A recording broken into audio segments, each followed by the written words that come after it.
नमस्कार। आप सभी का बहुत बहुत स्वागत है आपके पसंदीदा कार्यक्रम समस्या आपकी समाधान हमारा में, और मैं हूं आपकी होस्ट एंड दोस्त रश्मि मनन।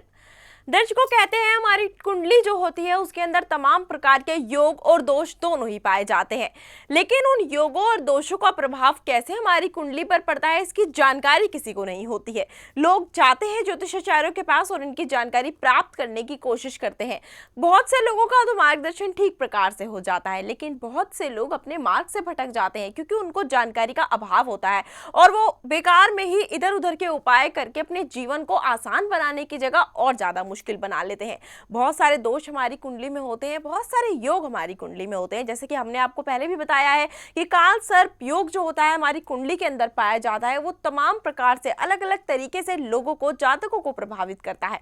आज हम आपको बताएंगे कि जो काल सर्प दोष होता है या काल सर्प योग होता है, ये किस प्रकार से आपको प्रभावित करता है, इसके लक्षण क्या होते हैं, कैसे इसके लक्षणों को समझ के, इसके प्रभावों को समझ के उपाय किया जाए। और यही सब आपको बताने के लिए आज एक बार फिर से हमारे साथ स्टूडियो में मौजूद हैं जाने माने विश्व प्रसिद्ध आचार्य महेंद्र कृष्ण भारद्वाज जी। तो आइए उनका स्वागत करते हैं। आचार्य जी, आपका बहुत बहुत स्वागत है। जय श्री कृष्ण। भगवान आपका कल्याण करे।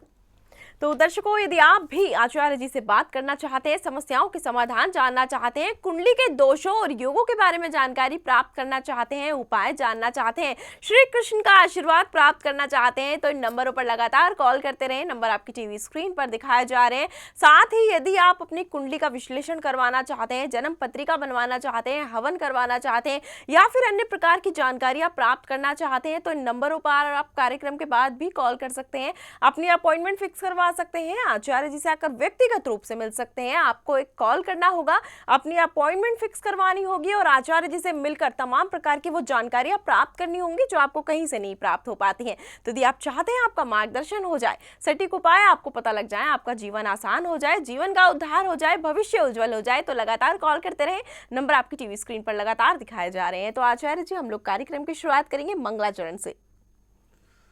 वक्रतुंड महाकाय सूर्यकोटि समप्रभा निर्विघ्नं कुरु मे देव सर्वकार्येषु सर्वदा। वसुदेवसुतं देवं कंसचारूढमर्दनं देवकी परमानंदम कृष्णं वंदे जगद्गुरु। श्री वसुदेव नंदन भगवान श्री कृष्ण को प्रणाम करते हुए समस्या आपकी समाधान हमारा कार्यक्रम में सभी प्रिय दर्शकों का स्वागत। जी हाँ, बिल्कुल आचार्य जी। और आज हम बात करेंगे काल सर्प योग के ऊपर। जैसे कि पहले भी हम अपने दर्शकों को बता चुके हैं, आप बहुत सारी जानकारियां उनको दे चुके हैं, किस किस प्रकार से ये योग कैसे कैसे किन किन भावों में बैठकर और किस किस प्रकार से प्रभावित करता है। आज हम आपसे जानकारियां लेंगे कि क्या इसके लक्षण होते हैं, किस प्रकार से जातकों को प्रभावित करता है, साथ ही कौन से उपाय करके इसके दुष्प्रभावों से बचा जा सकता है। तो मैं चाहूंगी आप कार्यक्रम को आगे बढ़ाएं और इसकी जानकारी हमारे दर्शकों को दें कि ये जो योग होता है इसके लक्षण क्या होते हैं। देखिए, काल सर्प योग के बारे में पहले भी बहुत सारी जानकारियां दी गई हैं। कहते हैं जब राहु और केतु के एक और सारे ग्रह जब स्थित हो जाते हैं तब काल सर्प योग स्थित होता है। जिन जातकों की जन्म कुंडली है उन्हें तो यह पता चल जाता है, पर जिनकी कुंडली नहीं है वो कैसे जाने, इसके लिए इनके लक्षण से जाना जा सकता है। कहते हैं जो जातक काल सर्प योग से प्रभावित होते हैं उन जातकों के जीवन में बड़ी ही समस्याएं उत्पन्न होती हैं। बाल्यावस्था से अगर काल सर्प योग ज़्यादा प्रभावित है तो व्यक्ति को हमेशा चोट चपेट या कोई ना कोई बीमारी लगी रहती है। दूसरा, इसका कारण व्यक्ति मेहनत करता है, परिश्रम करता है, लेकिन उसको उसके अनुसार सफलता नहीं मिलती है। तो उसे जान जाना चाहिए कि हमारे जीवन में ऐसा कारण क्यों बन रहा है। ये लक्षण काल सर्प योग के हैं। और कहते हैं कि व्यक्ति ज़्यादातर इसमें चिंता से ग्रसित रहता है, क्योंकि सबसे ज़्यादा काल सर्प योग पर राहु और चंद्रमा प्रभावित होते हैं। चंद्रमा मन का कारक है, कहते हैं चंद्रमा मन सो जाता। तो चंद्रमा जब प्रभावित होता है तो व्यक्ति इस तरह का ज़्यादा चिंता में रहने वाला, योजनाएं तो लंबी लंबी बनाता है लेकिन कोई भी कार्य करता है, कार्य होते होते उसका कार्य रुक जाता है। तो अगर ऐसी समस्या समझ में आए तो उस जातक को जान लेना चाहिए कि कुंडली अपना, या कुंडली के अनुसार कुंडली नहीं पता है तो उसे इन समस्याओं के द्वारा समझ जाना चाहिए। कहते हैं ऐसे व्यक्ति रात में जब सोते हैं तो ऐसे व्यक्तियों को सोते समय अचानक उनकी निद्रा टूट जाती है। क्यों? क्योंकि वो भयानक बुरे बुरे सपने देखता है। ऐसा व्यक्ति जो है ज़्यादातर किसी का सर कटा हुआ या किसी अपने परिवार की ही व्यक्तियों की मृत्यु को देखता है, या सर्प को काटते हुए देखता है। सर्प ज़्यादातर ऐसे लोगों के जीवन में दिखाई देते हैं। ऐसे व्यक्तियों के जीवन में जिनका काल सर्प योग बहुत ही ज़्यादा प्रभावित होता है तो ये ऊपरी बाधा भूत प्रेत आदि से भी प्रभावित हो जाते हैं।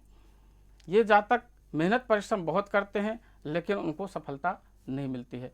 तो अगर ऐसे कुछ लक्षण हैं तो व्यक्ति को जान लेना चाहिए, तो इसका जल्दी से जल्दी उपाय या निदान करना चाहिए। जी हाँ, बिल्कुल आचार्य जी, आपने एक बहुत ही महत्वपूर्ण बात बताई कि ऊपरी बाधाएं भी जातकों को प्रभावित कर देती हैं यदि उनकी कुंडली में काल सर्प दोष पाया जाता है। तो जिस जिस तरीके से ये लोगों को प्रभावित करता है उसके उपाय भी अलग अलग तरीके से होते होंगे, क्योंकि यदि अगर दोष इतना बड़ा है, इतने तरीके से प्रभावित करता है तो उसके उपाय भी अलग अलग होते होंगे। मैं आपसे ये उपाय जानूंगी। फिलहाल एक कॉलर जुड़ गए हैं, चलिए उनसे बात कर लेते हैं। स्वागत है आपका कार्यक्रम में, नाम बता दें अपना। जी, मेरा नाम मयंक है। जी मयंक जी, आप किसके बारे में जानना चाहते हैं? जी, मेरी शादी को 8 से 10 साल हो गए हैं मैम। जी। तो मैं जानना चाहूँगा कि जो हमारे बीच में जो परेशानियाँ चल रही हैं मैम, जैसे कि लड़ाई झगड़े बहुत होते रहते हैं, तो इसको कैसे समाधान कैसे निकाला जाए इसका? जी, आपके घर में लगातार कलेश बना रहता है, दाम्पत्य जीवन आपका सुखी नहीं है। आप अपना जन्म की तारीख, जन्म का समय और जन्म स्थान बताएं। जी, 28 जुलाई सन 28 जुलाई 1980। 28 जुलाई ईयर बताएं। जी, 1980। 28 जुलाई 1980 जन्म का समय बता दें। 6 मैडम, 6 AM मेरठ का जन्म है मेरा। जी, सुबह के 6 बजे और मेरठ का आपका जन्म है। बिल्कुल अवश्य जो आपकी समस्या है वो समाप्त की जाएगी। आपने एकदम ठीक जगह कॉल किया है, निश्चिंत हो जाएं, आचार्य जी भी आपकी समस्या का समाधान करेंगे। तो आचार्य जी, इनका दाम्पत्य जीवन सुखी नहीं है, हस्बैंड वाइफ में लगातार कलेश बना रहता है। बिल्कुल मयंक जी, आपकी कुंडली कर्क लग्न की कुंडली है जिसमें सूर्य और राहु विराजमान है। सप्तम भाव पत्नी का कारक होता है। सप्तम भाव में चंद्रमा और केतु विराजमान है। तो गृहस्थ जीवन में आपके ग्रहण योग बना हुआ है। कहते हैं लग्न भाव में ग्रहण योग बन जाए तो व्यक्ति का जीवन रोगों से ग्रसित हो जाता है। सप्तम भाव में यदि ग्रहण योग बन जाए तो उसका दाम्पत्य जीवन में बड़ा ही उतार चढ़ाव आता है। आपकी 2012 से राहु की दशा चल रही थी, वह तो समाप्त हो गई, लेकिन इस समय गुरु में केतु का अंतर चल रहा है, जो केतु आपको प्रभावित कर रहा है। पृथकताकारी ग्रह मैंने पहले भी बताया है, कई जातकों को कहते हैं सूर्य और राहु और शनि ये पृथकताकारी ग्रह होते हैं, और सूर्य आपके सप्तम भाव में विराजमान है राहु के साथ, जो पृथकता का कारण बन रहा है। इसलिए आप इस समस्या से समाधान पाने के लिए सर्वप्रथम शनि को पावरफुल बनाएं, ताकतवर बनाएं।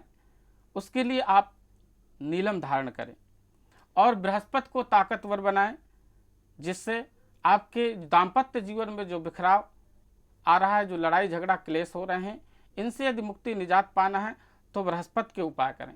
प्रत्येक बृहस्पतिवार को आप किसी मंदिर में जाकर के गुड़ और हल्दी और चने की दाल लेकर के जाएं, किसी ब्राह्मण को दान में दें और प्रणाम करें, और हमेशा अपने नाभि और जबान और माथे पर केसर का तिलक लगाएं। अगर आप ऐसा करते हैं तो आपके दाम्पत्य जीवन में जो बिखराव, ये छोटी छोटी जो झगड़े ये हो रहे हैं, ये सब शांत हो जाएंगे। ज़्यादा जानकारी के लिए आप हमारे दिए गए नंबरों में संपर्क करें। जी हाँ, बिल्कुल। जैसा आपको आचार्य जी ने कहा कि आप और भी जानकारी यदि प्राप्त करना चाहते हैं तो इन नंबरों पर आप कार्यक्रम के बाद भी संपर्क कर सकते हैं और तमाम प्रकार की जानकारियां भी प्राप्त कर सकते हैं, क्योंकि मात्र एक कॉल के माध्यम से सारी जानकारियां प्राप्त करना संभव नहीं हो पाता है, समय का अभाव होता है, बाकी कॉलर्स भी लाइन में होते हैं। यदि आप विस्तार पूर्वक जानकारियां प्राप्त करना चाहते हैं, कुंडली का विश्लेषण करवाना चाहते हैं या फिर और भी उपाय जानना चाहते हैं तो आप इन नंबरों पर कार्यक्रम के बाद भी कॉल कर सकते हैं, अपना अपॉइंटमेंट फिक्स करवा सकते हैं और आचार्य जी से आकर व्यक्तिगत रूप से मिलकर वो तमाम प्रकार की जानकारियां प्राप्त कर सकते हैं जो सार्वजनिक तौर पर प्राप्त नहीं की जा सकती हैं। तो जरूर आप इन नंबरों पर कॉल करें और आचार्य जी से बात करें और अपनी समस्याओं के समाधान जानें। नंबर आपकी टीवी स्क्रीन पर लगातार फ्लैश किए जा रहे हैं। तो आचार्य जी, जैसे आप बता रहे थे कि बहुत सारे तरीकों से जो है ये जो काल सर्प योग होता है लोगों को परेशान करता है, आपने एक बहुत महत्वपूर्ण बात बताई कि ऊपरी बाधाएं भी दर्शकों को, जातकों को परेशान करने लग जाती हैं। तो किस तरीके से ये ऊपरी बाधाएं उनको परेशान करती हैं? क्योंकि यदि किसी पर ऊपरी बाधा हो जाए तो लोगों की समस्याओं का समाधान होना मुश्किल हो जाता है, 10 जगह भटकते हैं लेकिन समस्या समाप्त नहीं हो पाती है। तो मैं चाहूंगी आप हमारे ऐसे दर्शकों का मार्गदर्शन करें और उनको उपाय बताएं। देखिए, जब जातक की कुंडली में द्वितीय भाव में शनि राहु दोनों ग्रह विराजमान हो जाए, ऐसी स्थिति परिस्थिति में और साथ साथ में चंद्रमा भी विराजमान हो जाए, तो ऐसे व्यक्ति के जीवन में बहुत जल्दी भूत प्रेत आदि की बाधा का डर बना रहता है, साया उनके ऊपर मंडराता रहता है। तो ऐसे व्यक्ति को नाग पंचमी के दिन कम से कम 11 नारियल लेकर के अपने सिर से उतार करके यमुना जी में या गंगा जी में जल प्रवाहित कर देना चाहिए। नाग पंचमी के दिन भगवान भोलेनाथ का योग्य ब्राह्मणों के द्वारा रुद्रा अभिषेक करवाएं और सप्तधान और नाग नागिन का जोड़ा का उतारा करके साथ में कोयला, लोहे की कील इत्यादि 7 तरह के मिष्ठान उनको रख करके उतारा करवा करके किसी शिवालय में जाकर के पूजन करवाएं या यमुना गंगा जी के किनारे जाएं और जाकर के ऐसा उतारा करवा करके पूजन करवा करके विधि संपन्न करने के बाद और उसको जाकर के जल में विसर्जन कर दें। तो ये सारी की सारी बाधाएं धीरे धीरे करके इन बाधाओं से उसको निजात मिल जाता है और भगवान उनका कल्याण करता है। जी हाँ, बिल्कुल आपने सही कहा। और भी जैसे आप जानकारियाँ दे रहे थे, आप बता रहे थे कि लोग सोते सोते डर जाते हैं, अचानक से कार्यों में बाधाएं आने लग जाती हैं, तमाम प्रकार के जो लक्षण होते हैं उन लक्षणों पर हम बात कर रहे थे। तो मैं चाहूँगी बाकी के लक्षण भी आप हमारे दर्शकों को बताएं।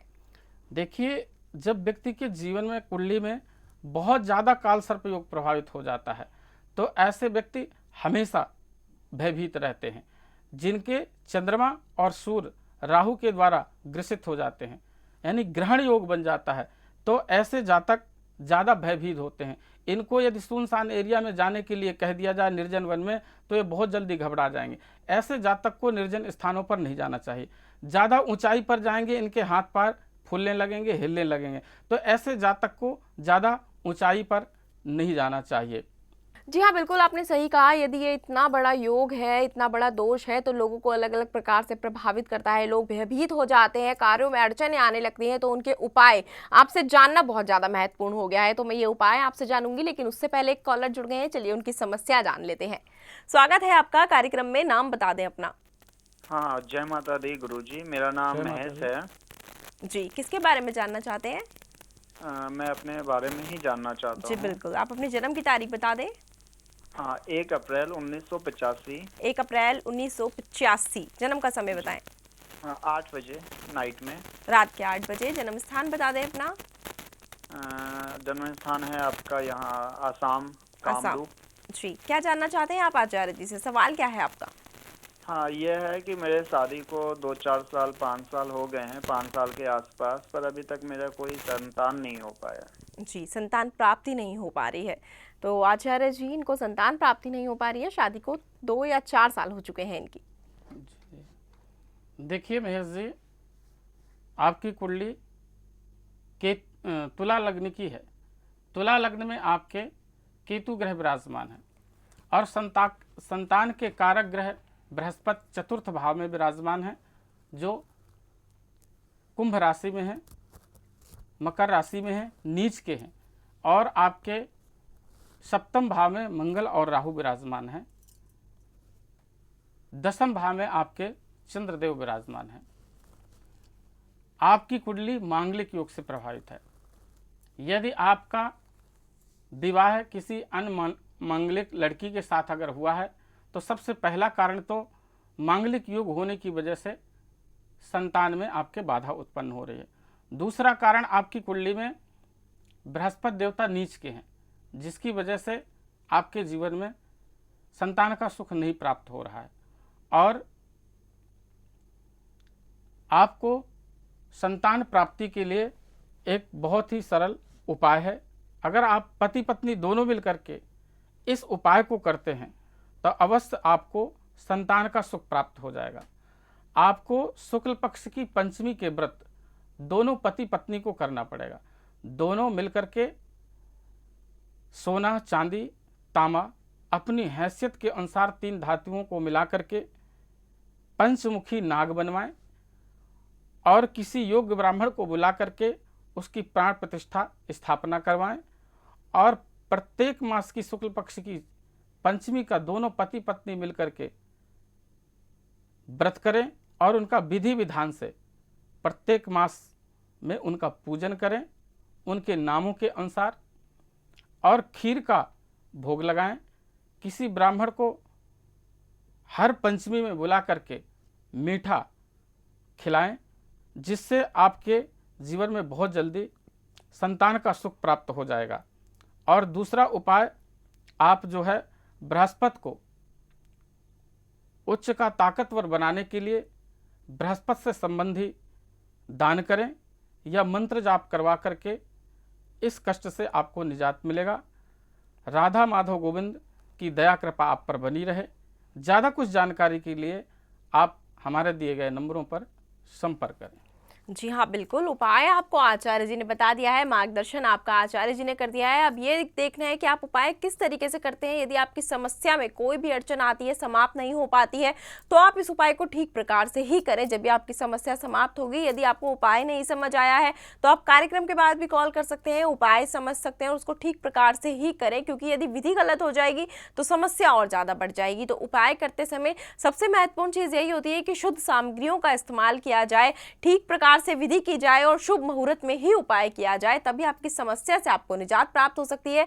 यदि ऐसी ही तमाम प्रकार की और जानकारियां प्राप्त करना चाहते हैं और आचार्य जी से व्यक्तिगत रूप से मिलना चाहते हैं तो इन नंबरों पर कॉल करके अपनी अपॉइंटमेंट भी फिक्स करवा सकते हैं। साथ ही बाकी जातकों की जिंदगी में भी यदि उथल पुथल मची हुई है, समस्याएं समाप्त नहीं हो रही है, दिन पर दिन समस्याएं बढ़ती जाती हैं, घर में कलेश रहता है, बच्चे नहीं पढ़ते हैं, कोर्ट केसेस ने उनको घेरा हुआ है, संतान प्राप्ति नहीं हो रही है, लक्ष्मी प्राप्ति नहीं हो रही है, तो वो भी इन नंबरों पर कॉल कर सकते हैं और आचार्य जी से बात कर सकते हैं। नंबर आपकी टीवी स्क्रीन पर लगातार फ्लैश किए जा रहे हैं। तो आचार्य जी, जैसे कि अभी आपने ये बताया कि किस किस प्रकार से क्या क्या लक्षण होते हैं, ये जो काल सर्प योग होता है इसके, तो इसके प्रभाव कैसे पता लगाए जा सकते हैं कि किस किस तरीके से प्रभावित कर सकता है जातकों को, किन किन भाव में, किन किन स्थान में प्रभावित कर सकता है? जी देखिए, जन्म कुंडली में जब तीसरे भाव में राहु ग्रह विराजमान होते हैं या तीसरे भाव से वास्की नामक काल सर्प योग बनता है, तो ऐसा व्यक्ति तो बड़ा ही वीर होता है, साहसी होता है, पराक्रमी होता है, लेकिन ऐसे लोगों के जीवन में भाई बहनों से दूरी बन जाती है या उनसे लड़ाई झगड़े हो जाते हैं। लेकिन ऐसा व्यक्ति किसी न किसी एक विद्या में दक्ष होता है, जिसकी वजह से वह धन, ऐश्वर्य, मान, पद, प्रतिष्ठा समाज में हमेशा प्राप्त करता है। इसी तरह यदि चौथे भाव में राहु विराजमान है तो कहते हैं शंखपाल नामक काल सर्प योग का निर्माण हो जाता है। ऐसे व्यक्ति के जीवन में कितनी भी ज़्यादा पैतृक संपत्ति हो, वो इस योग की वजह से अपनी पैतृक संपत्ति को नष्ट कर देता है। कहते हैं अगर ऐसे व्यक्ति की कुंडली में चतुर्थ भाव में राहु चंद्रमा दोनों की युति हो जाए तो इनकी माता का कष्ट होता है या माता होती ही नहीं। पर ऐसे व्यक्ति यदि अपने परिवार से, अपने माता से, पिता से अच्छे संबंध बना करके रहे तो जीवन में बहुत बड़ी उपलब्धि प्राप्त करता है। यदि इन रिश्तों में कड़वाहट आ जाती है, बिगाड़ कर लेता है ऐसा व्यक्ति, तो कहते हैं उसके जीवन की सारी एकत्रित की गई संपत्ति या पैतृक संपत्ति वह खो देता है। जी हाँ, बिल्कुल। इसी तरह जी पंचम भाव में अगर देखा जाए तो पंचम भाव से पद्म नामक काल सर्प योग बनता है। जी, यहाँ पर यह दुर्भाग्य को दर्शाता है। अगर पंचम भाव से अगर ऐसा योग बन जाता है तो कहते हैं ऐसे लोगों के जीवन में संतान का बहुत कम सुख होता है। अगर हो भी गई संतान तो वो संतान से दुखी रहते हैं। और अगर स्त्रियों की कुंडली में पंचम भाव से यह पद्म नामक कालसर्प योग बन जाए तो ऐसी स्त्रियों की, महिलाओं के प्रसव पीड़ा ज़्यादा होती है, सर्जरी ऑपरेशन आदि के योग बन जाते हैं।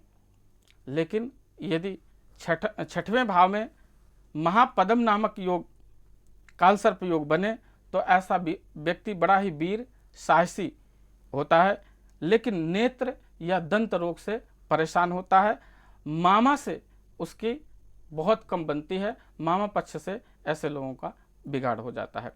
और अगर सप्तम भाव से तक्षक नामक कालसर्प योग बनता है और कहते हैं कि मेष राशि, कर्क राशि और धनु राशि या कुंभ राशि का यहाँ पर राहु विराजमान हो तो पत्नी के लिए बहुत ही ज़्यादा नुकसानदायक होता है। उनके दाम्पत्य जीवन में बड़ा ही बिखराव आता है, या तो उनकी जल्दी शादी होती नहीं और शादी अगर हो जाए तो जीवन में बड़ा ही क्लेश रहता है। इसी तरह अष्टम भाव में देखा जाए तो ऐसे व्यक्ति के यदि कालसर्प योग का अष्टम भाव से निर्माण होता है तो ऐसे व्यक्ति के जीवन में 4 पैर वाले जानवरों से उसको हमेशा खतरा बना रहता है। लेकिन यहाँ कालसर्प योग के द्वारा व्यक्ति जीवन में लंबी आयु को प्राप्त करता है और अपने मेहनत और परिश्रम के द्वारा वह धन एकत्रित करता है। इसी तरह यदि नवम भाव से कालसर्प योग बने संघ पालक नाम, तो नवम भाव से जब कालसर्प योग बनता है तो वह व्यक्ति बहुत ही ज़्यादा धर्मवान, अपने धर्म की रक्षा करने वाला, वीर साहसी और पराक्रमी बनता है और बड़े से बड़े, ऊंचे से ऊंचे पद को हासिल करता है। इसी तरह अगर 10वें भाव से राहु कालसर्प योग बने तो कहते हैं कि इनके जीवन में पैतृक सुख का बड़ा ही सुख मिलता है, लेकिन ये उदर रोग से हमेशा पीड़ित रहते हैं। ऐसे लोग व्यापार करके सफलता प्राप्त करते हैं और राजनीति में इनको बहुत बड़ा पद मिलता है। और अगर एकादश भाव से, आयेश भाव से यदि राहु और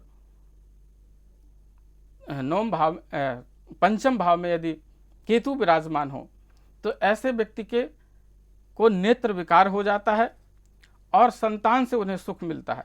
ये कंजूस व्यक्ति होते हैं, लेकिन संपत्ति, धन इकट्ठा करने में बहुत ही दक्ष और निपुण होते हैं। पर विशेषता राहु के साथ में शुभ ग्रह होना चाहिए। यदि अशुभ ग्रह होगा तो ये धन तो बहुत इकट्ठा करते हैं, लेकिन धीरे धीरे करके अपने धन को गंवा देते हैं। इसी तरह यदि द्वादश भाव में से शेष नामक कालसर्प योग बनता है तो ऐसे व्यक्ति के जीवन में शत्रुओं के द्वारा संरक्षण होता है। यह आध्यात्मिक लेकिन आनंद विहीन होते हैं। इनके जीवन में सैया सुख बहुत कम होता है। ये खर्चीले होते हैं, गुप्त रोग से शिकार होते हैं और नेत्रों में और इनके पैरों में, नेत्रों में हमेशा दर्द रहता है, पैरों में, घुटनों में दर्द रहता है। नेत्र पीड़ा से और पैर के कष्टों से इनका जीवन दुखी होता है। तो ये हमने 12 भावों का फल बताया, जहाँ से कालसर्प योग का निर्माण होता है उन स्थानों से योगकारी ग्रहों के द्वारा तो ये अच्छा फल देता है। शुभ ग्रहों के साथ बैठ करके बहुत अच्छा फल देता है। यदि बुरे ग्रहों का संग प्राप्त हो जाता है और शत्रु राशि में, नीच राशि में यदि राहु या केतु विराजमान हो जाते हैं तो इसका व्यक्ति के जीवन में बहुत ही बुरा असर होता है।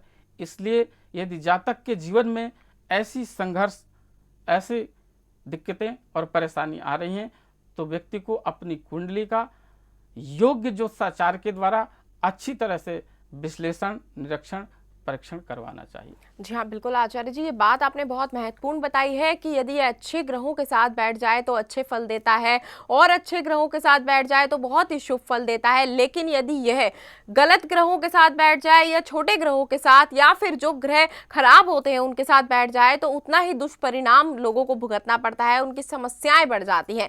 समय का अभाव है, लेकिन आपने इतनी सारी जानकारी हमारे दर्शकों को दी तो मैं चाहूंगी कि आप उनकी समस्याओं के उपाय भी उनको बताएं। यदि किसी के के जीवन में, जैसे आपने शत्रु की बात की थी, आपने बताया कि शत्रु यदि परेशान करता हो तो शत्रु से छुटकारा पाने के लिए कौन सा ऐसा उपाय किया जाए जिससे कि इन ग्रहों से छुटकारा भी पा लिया जाए और शत्रु से भी मुक्ति प्राप्त हो जाए? देखिए, शत्रु से निजात पाने के लिए जातक को सर्वप्रथम तो यह देखना चाहिए कि छठवें घर में हमारा राहु किसके साथ बैठा है, शत्रु राशि में बैठा है या मित्र राशि में बैठा है, कौन ग्रह अस्त हो रहा है, कौन ग्रह कमजोर हो रहा है। जो ग्रह राहु से प्रभावित हो उसी ग्रह को उसे मजबूत करना चाहिए, या तो दान करके या मंत्र जापों के द्वारा, या राहु को सबल बनाए, केतु को सबल बनाए, जिससे छठवें भाव में यह बड़ा ही पराक्रमी होता है। अगर यह ग्रह अच्छा बन जाए, अच्छा हो जाए तो कहते हैं बहुत अच्छा फल देता है। तो ऐसे व्यक्ति को लहसुन एक रत्न होता है और एक होता है गोमेद। अगर यहाँ राहु है तो महाराज गोमेद पहने, अगर केतु है तो लहसुन या रत्न को धारण करके इसे ताकतवर पावरफुल बनाए, जिससे शत्रुओं से उसको निजात मिलेगी। जी हाँ, बिल्कुल आचार्य जी, बहुत अच्छी जानकारी आपने दी, क्योंकि ये जानकारियाँ लोगों को इतनी आसानी से प्राप्त नहीं हो पाती हैं, लेकिन आपने इतनी अच्छी अच्छी जानकारी हमारे दर्शकों को दी, खासकर अपना कीमती समय हमें दिया और इतने सटीक उपाय हमारे दर्शकों को बताए और आप यहाँ पर आए, उसके लिए आपका बहुत बहुत धन्यवाद। जय श्री कृष्णा, जय श्री राधे। तो दर्शकों, देखा आपने आज आपने कितनी सारी महत्वपूर्ण जानकारियां प्राप्त की। यदि आप और भी जानकारियां प्राप्त करना चाहते हैं तो आप कार्यक्रम में कॉल भी कर सकते हैं, नंबर आपकी टीवी स्क्रीन पर दिखाए जा रहे हैं। साथ ही यदि आपके जीवन में बहुत सारी समस्याएं बनी हुई हैं जिनके उपाय करने के बाद भी समस्या जो है समाप्त नहीं हुई है, तो कहीं ना कहीं आपकी जानकारियों का अभाव होगा, आपका मार्गदर्शन करने वाला कोई आपको ठीक से नहीं मिला होगा। तो अब आप बिल्कुल निश्चिंत हो जाए, क्योंकि आपका मार्गदर्शन करने के लिए आचार्य जी यहाँ पर बैठे हैं, जो कि आपको सटीक जानकारियां तो देते ही है, साथ ही आपको सटीक और आसान उपाय भी बताते हैं जिनको करने से आपकी समस्याओं से आपको तुरंत निजात मिल जाती है। यदि आप वो समस्याओं के समाधान जानना चाहते हैं तो कार्यक्रम में लगातार कॉल करते रहें, आचार्य जी से बात करते रहें। जिनका कॉल कार्यक्रम के समय नहीं लग पाता है वो कार्यक्रम के बाद भी कॉल कर सकते हैं, आचार्य जी से बात कर सकते हैं। और जो जातक चाहते हैं कि वो आचार्य जी से आकर व्यक्तिगत रूप से मिले और संपूर्ण रूप से सारी जानकारियां प्राप्त करें, तो वह भी नंबरों पर कॉल कर सकते हैं, अपना अपॉइंटमेंट फिक्स करवा सकते हैं। ऐसी ही जानकारियां हम आपको लगातार देते रहेंगे। फिलहाल घड़ी की सुई इशारा कर रही है, समय का अभाव है, हमें यहाँ रुकना पड़ेगा, लेकिन आपसे फिर मुलाकात होगी अगले एपिसोड में बहुत सारी अन्य जानकारियों के साथ, नए विषयों के साथ। तब तक के लिए मुझे भी दीजिए आज्ञा। नमस्कार।